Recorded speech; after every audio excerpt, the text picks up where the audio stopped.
Welcome simple life with DK. இன்றைக்கி ரவா உப்புமாவும் சட்னி. பாருங்கள், ரவா உப்புமாவுக்கு தேவையானதெல்லாம் எடுத்து வச்சுட்டு ரெடியாக வச்சுட்டு அடுத்து உப்புமாவை தாளிக்க போகிறோம்.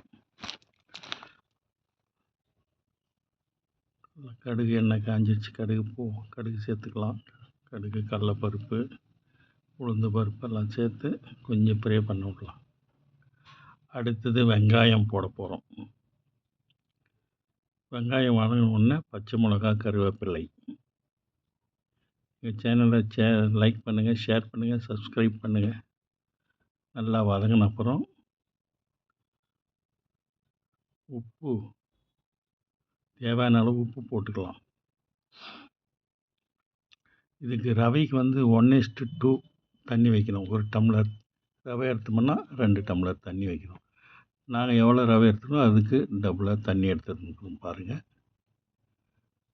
தண்ணி நல்லா கொதிக்கணும். ஒரு 10 நிமிஷம் கொதிச்சா தான் நல்லா ஸ்மெல் வரும். நமக்கு கொதிச்சிடுச்சு, ரவையை போட போகிறோம். பாருங்கள்,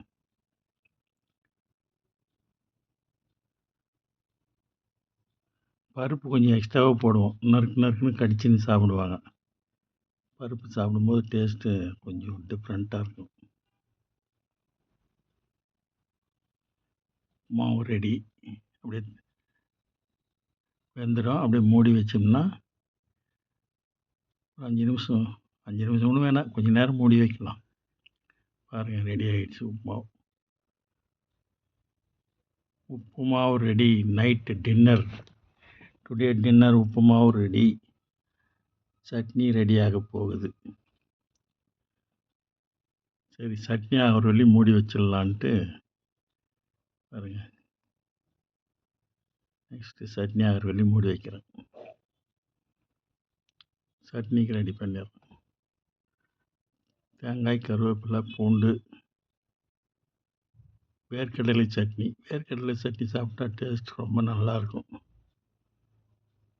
இது பச்சை மிளகா அரைச்சி சாப்பிட்டா ஒரு டேஸ்ட்டு, காஞ்சி மிளகா சாப்பிடும்போது ரொம்ப டேஸ்ட்டாக இருக்கும். பாருங்கள், அரைச்சி எடுத்தாச்சு.